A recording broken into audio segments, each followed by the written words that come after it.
We'll be back from the break, and you are still watching Smart Means Business. It's 1 minute off the hour of 9 o'clock as we head into the SMB Insight this morning.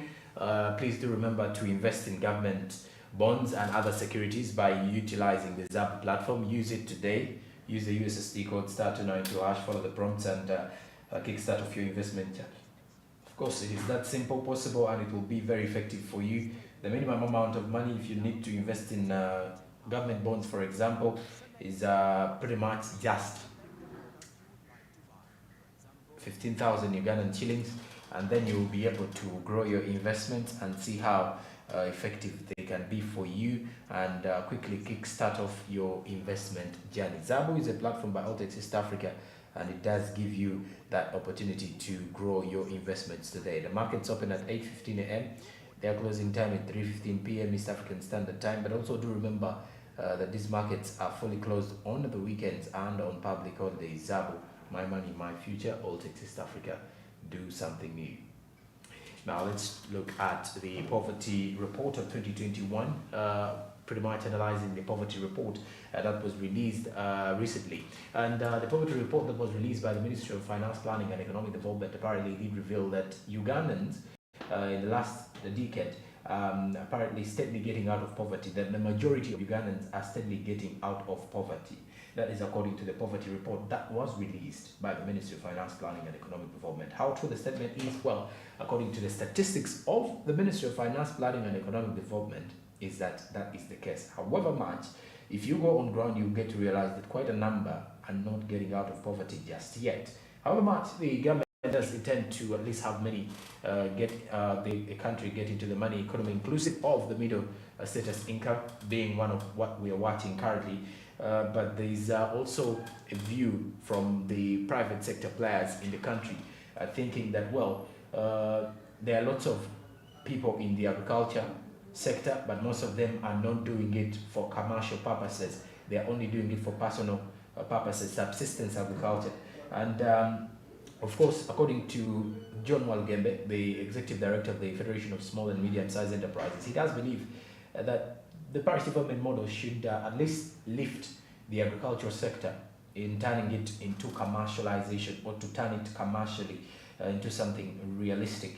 But as of now, productivity is still low, and they want to ensure economic growth at the end of it all. So this is according to what is coming in this particular morning from this same update as well. We get this and more from the SMB Insight, analyzing the report, the poverty report of 2021.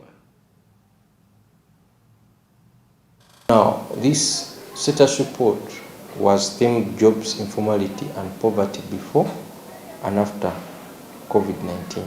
Why did they focus on the informal economy? Because the informal sector in Uganda contributes close to 51% to the gross domestic product and consists of micro, small and medium-sized enterprises with low capital and workers that work from makeshift facilities. Now, also about 79.1% of all farms are in the informal sector. So that's why this poverty status report really focused on informality and jobs. Now, there were a number of findings. First of all, it showed that about 47.8% of all poor people are engaged in subsistence agriculture. Secondly, this report showed that the share of agriculture in the GDP decreased even further from 32% to 26% over GDP. So agriculture is contributing less to our gross domestic product than before. The other key finding was that there were regional disparities in poverty reduction.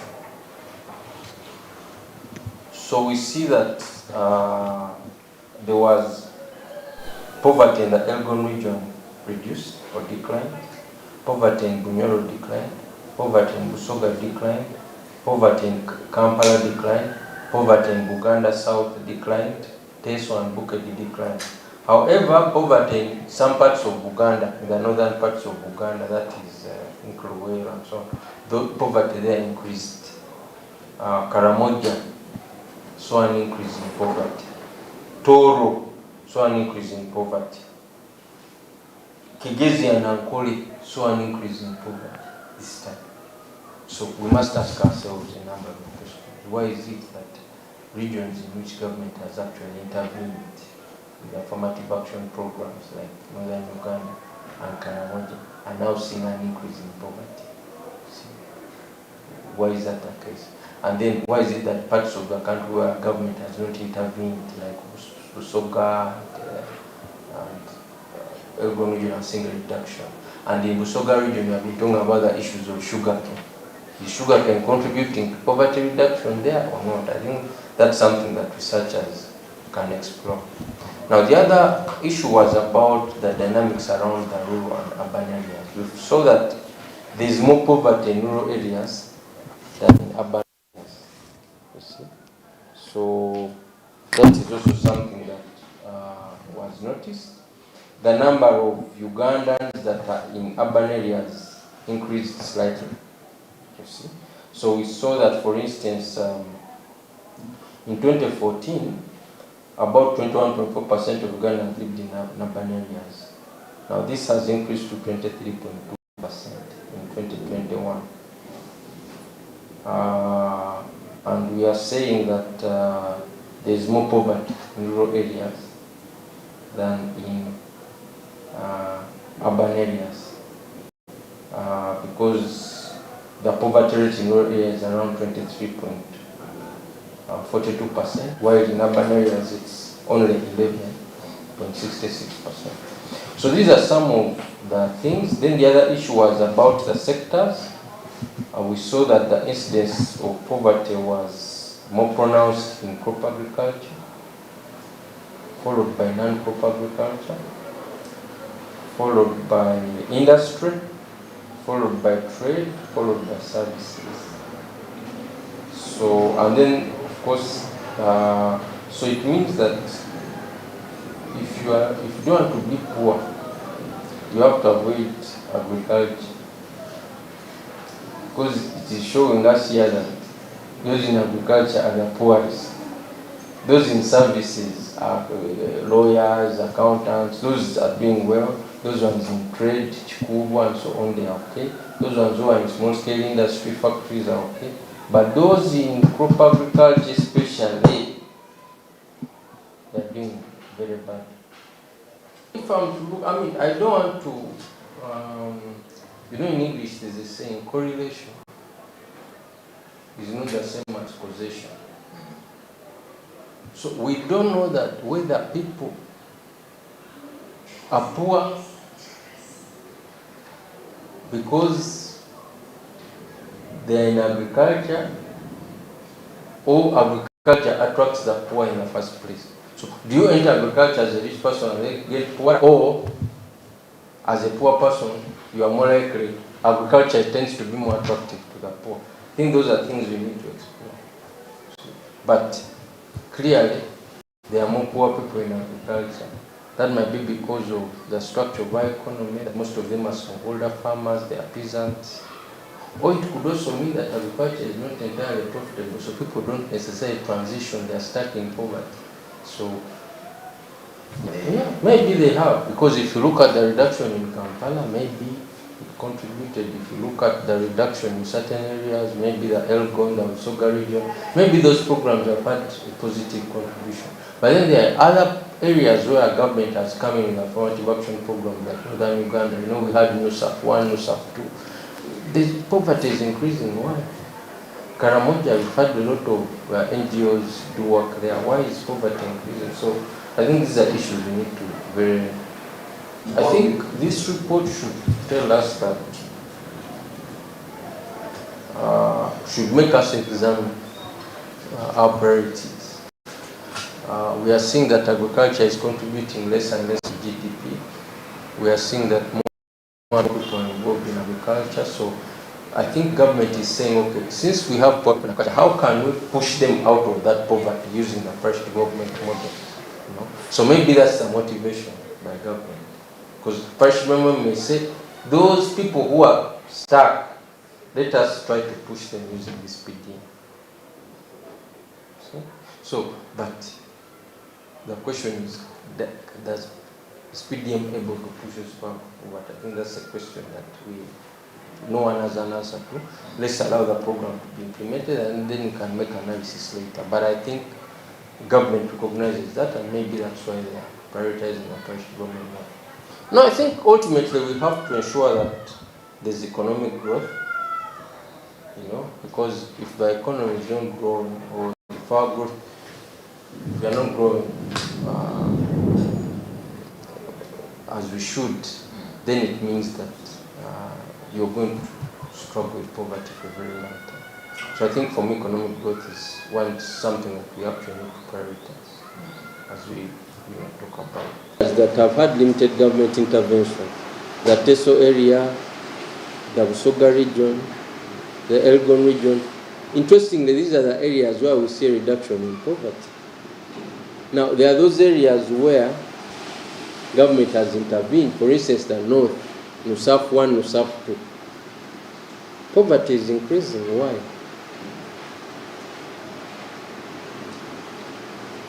Why? So I think we need to examine. I don't have the answer, but I think we can examine. Okay.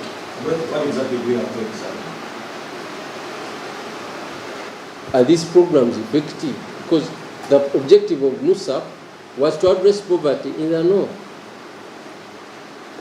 NUSAP 1, NUSAP 2. Where is value for money? I think those are questions that other people are best placed to ask.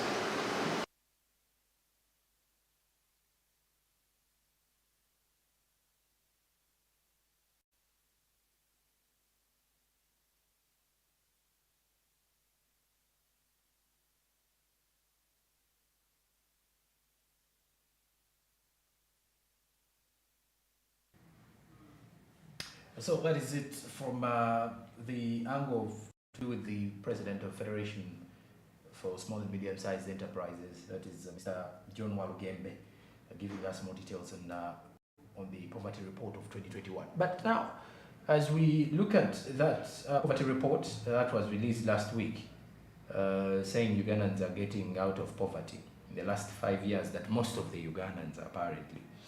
So we're joined by Hanifa, who is definitely here to give us more details on what he has been working on and some of the key findings so far in Parliament this week. What has been the key discussions before the select committees in Parliament? There are lots of these discussions that have been going on. KCC on Monday was before the committee. Yesterday, other ministry officers were actually before the committee, including other government organizations. So this is a week where most of them are actually appearing before the committee. But Hanifa is going to give us more details as to why they are meeting the committees and what are they presenting.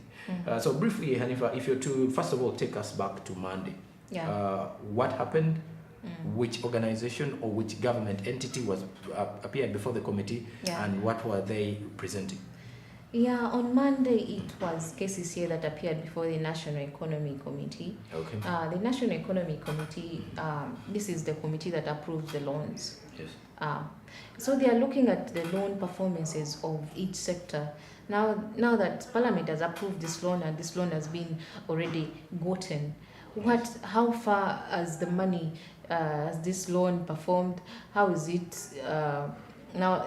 Especially for KCCS specifically was for the loan that was gotten from World Bank and the other one from African Development Bank. It was to construct roads, new roads in Kampala, and also renovate these other ones that we have. But up to now, ever since this loan was approved, it is now it is not satisfying. So the committee simply wants to know how much have you put on each road per square meter? Like how much? But when KCC appeared, they only presented that we have worked at Fairway, that road has been worked on. We have worked at they were just simply explaining the different roads that they have worked on, Yes. without simply giving how much was put on each road per square meter. Okay. So the committee sends them back and say, please, we are talking national economy, we are talking money. You cannot present to us something that we did this, we have finished this phase, we are remaining with now these ones, without explaining to us how much you spent on that, because this is a loan that has to be paid back. Okay. We taxpayer, we Ugandans have to pay back that money. Yes. And then you're explaining to us what you've done. Yes, we've seen, but how much have you put there? And then you start telling us issues. Here we've had problems with this loan. Now we have lost over 60 billion shillings in foreign exchange. Yeah, they're presenting what they've faced. You cannot present the challenges right now before the committee when they're expecting you to give them the results. performance. Exactly, results. So most of what was that? Was that with KCCA? Yeah, that was KCCA. So Monday. the committee was expecting to at least have both ways of the story, to have at least the performance, how we've performed, then the challenges, the cost, especially the cost. The cost of They want to know how the- much was put on each road per square meter, and then that was not presented, that was not brought. So they told KCCA, please go back. You don't expect us to present this to Parliament. Parliament was only very the specific. challenges, yes. Give us the money. This is the money. Okay. Fairway. You tell us fairway. That it costed this how much. This is in terms of dollars or shillings. This one costed us 1 billion, or this one costed us 100 million, something like that. They wanted a breakdown of the money, but which was not presented. Yeah. You cannot come to national economy. It is one that approves the loans that you want, and you don't give them the digits, the money. They want the money. You want to tell them.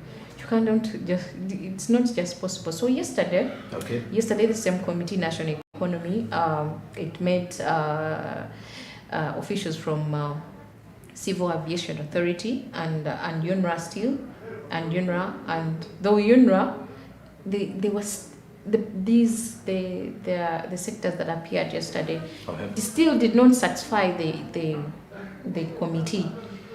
They want money, they want digits, they want numbers. And if you're presenting a report that only talks about what you've done so far without giving us numbers, then you're not making sense to us. Then go back, bring back another report that presents numbers. Today they are expecting another sector which we shall later on know. I don't know yet. But still, they are looking at the loan performances. This is because when you're coming to the committee asking for these loans, you don't tell them you want to do this. Okay, of course you break down what you want to do, but you give them a number of a loan. This is how much that we want. $142 million US. This is what we are going to borrow. Yes. But when you're coming to explain the performance and then you don't break down that money, it does not make sense to the committee and also to the Ugandans. Now, please, when you look at KCCA aside, KCCA has started, I think they've started their initiative of maintaining roads, covering up potholes. Though surprisingly, the most sensitive parts around as you're heading to Chibuli, Zambia is still in the worst state ever. Around the total headquarters there. Very terrible. Yeah, very terrible. And look at industrial area. Yes. Like that road, every now and then. And there are quite a number of people who use that road. Exactly. Every now and then you're repairing this road. This money was approved to make permanent structures, to make permanent roads. And you keep on maintaining potholes. And then the director told us on Monday that what they are doing is those fixing the potholes right now is not the real launch. The launch is coming. So she told us to Ugandans, please, we are doing something, but the real launch is coming, and it will be launched by the political head. That is what she's assuring Ugandans. But please calm down, everyone. We are going to work on these roads. But it has taken long. it has taken long. These loans were approved long time ago. Now, yesterday, amongst the other committees, the Civil Aviation Authority. Yeah, Civil Aviation No, Authority. we had and Uganda National Roads Authority as well. Yeah, UNRA as well. Also, their reports are not satisfying. Okay. They were also told to bring back a concrete, a more detailed report so that it makes sense to the committee and also to the taxpayers. Because there, this is how much was used to make this. That is, we have seen you've made, but we don't know how much you've used to spend on this. So yesterday also the works ministry appeared before the physical infrastructure. They're looking at how the Entebbe Express Highway is doing, and remember this is the most expensive road in East Africa. They say in Africa. In the Entebbe Expressway. Yeah. They actually say it is the most expensive in the world if you Google it. Oh my God! Yeah, it is very expensive. A lot of money. A lot of money was borrowed. A lot of money has been put on that road. But this road is still challenging. It has come with so many challenges. On top of it is vandalism.